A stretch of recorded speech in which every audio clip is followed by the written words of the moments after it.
সুপ্রিয় সুধী, আসসালামু আলাইকুম। আমার কাছে অনেকেই জানতে চান যাদের ছেলে সন্তান নেই, বিশেষ করে যাদের ছেলে সন্তান নেই তারা জানতে চান যে তাদের জমি জমাগুলো কীভাবে স্ত্রী কন্যাদের নামে দিয়ে দিলে পরবর্তীতে ভাই ভাতিজারা সেই সম্পত্তি নিয়ে ঝামেলা করতে পারবে না। আবার নিজের কাছেও ক্ষমতাটা রাখতে চান যে আমি স্ত্রী কন্যাদেরকে জমিটা দিয়ে দিব, কিন্তু এটার ক্ষমতাটা যেন আমার কাছে থাকে। আবার ছেলে সন্তান থাকলেও অনেকে চান যে ছেলে মেয়েদেরকে জমি দিব, কিন্তু ক্ষমতাটা নিজের কাছে রাখবো। এক্ষেত্রে আপনারা কি করতে পারেন?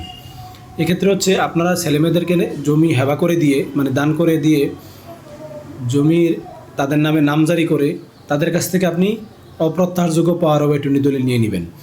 এই অপ্রত্যাহারযোগ্য পাওয়ার অফ অ্যাটর্নি দলিলের গ্রহীতা যেহেতু আপনি একজন, আপনি মৃত্যুর আগ পর্যন্ত আপনি এই দলিল মূলে আপনি জমি বিক্রি করতে পারবেন, বন্ধক রাখতে পারবেন, বা আপনি যা খুশি করতে পারবেন। এবং আপনার মৃত্যুর পরে যেহেতু গ্রহীতা একজন, এই দলিলটা বাতিল হয়ে যাবে। বাতিল হয়ে জমিটা মূল মালিকের কাছে, অর্থাৎ পাওয়ার দাতার কাছে, অর্থাৎ স্ত্রী কন্যাদের কাছে আবার ফেরত যাবে। তাহলে আপনার জমিও স্ত্রী কন্যাদেরকে দেওয়া হলো, আবার আপনার কাছেও ক্ষমতা থেকে গেল। তাহলে আপনি এই কাজটা করতে পারেন। অনেকে আবার বলে যে ওসিয়ত করার জন্য, ওসিয়ত করলে তো মৃত্যুর আগ পর্যন্ত জমির মালিক যে ওসিয়ত করে তার কাছেই থাকে, মৃত্যুর পরে ওসিয়তটা কার্যকরী হয়।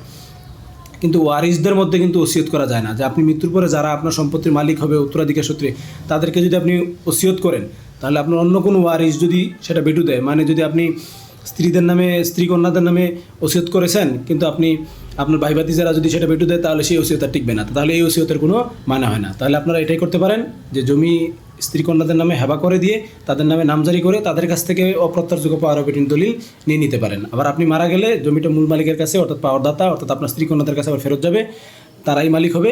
আবার ভাই ভাতিজারাও কোনো ঝামেলা করতে পারবে না। আশা করি বুঝতে পেরেছেন। শেয়ার করে সবাইকে জানার সুযোগ করে দিবেন। ধন্যবাদ। আসসালামু আলাইকুম।